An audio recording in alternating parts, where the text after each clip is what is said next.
Do you think it's good enough to cheer Jackson Dart up? I don't know. I don't know if much is cheering him. He slept on Lane Kiffin's couch on Saturday night. That's I how didn't know gutted that. he was, yes. Really? Lane said that yesterday.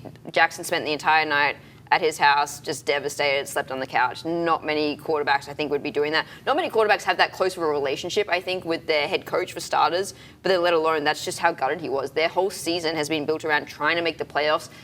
It's not completely out of the question, but it's pretty far out of the question. We'll get to that in just a bit, but talking about the game, what are you ranking it?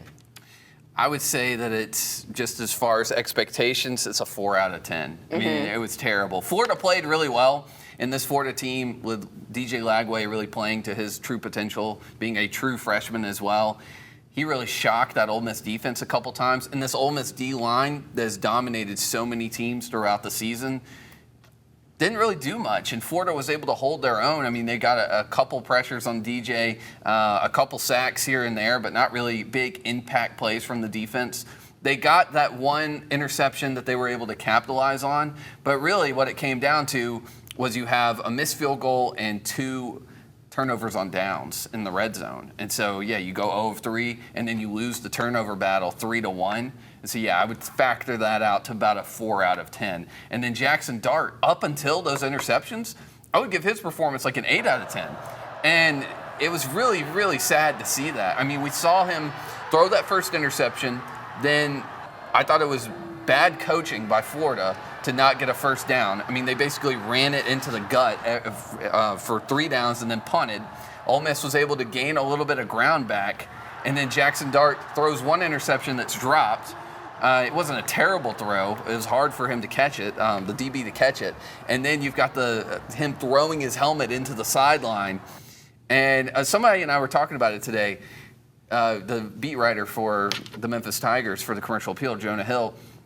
We're talking Jonah Dillon, not Jonah Hill. I was going to let you go with it. Yeah, not Jonah. He was saying, do you think that Jackson Dart should have been kept on the sideline and they brought in Simmons instead, which I thought was interesting. It's a take I haven't seen before. Cool. But he was gutted after he thought he threw the game-ending interception.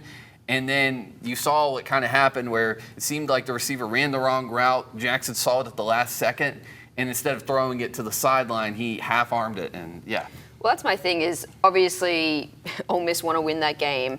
And a lot of people here criticizing Jackson Dart and saying, well, those picks, like he lost us the game, he threw it. And he's, pretty harsh on himself there in that post-game interview. Oh, yeah. But my thought is, should he have even been in that position in the first place? Like you mentioned, they're in the red zone 3 times. They go 0 for 3. Obviously, one's a field goal attempt, which they missed. But they had 2 other times where they just went for it on 4th down. And look, if they'd converted on those 4th downs, everyone's saying, oh, Lane Kiffin, you're a genius. You're aggressive and it's worked out. Now you're in the lead.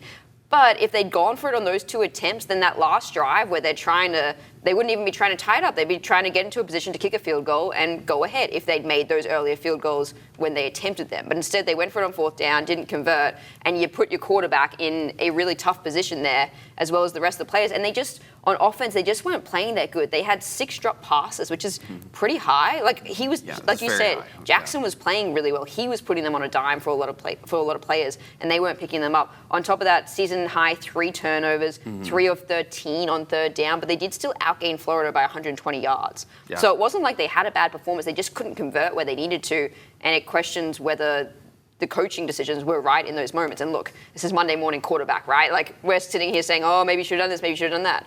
But maybe they should have. Maybe the season would still be alive. So you're saying it's more of Kiffin's fault and maybe Charlie Weiss Jr.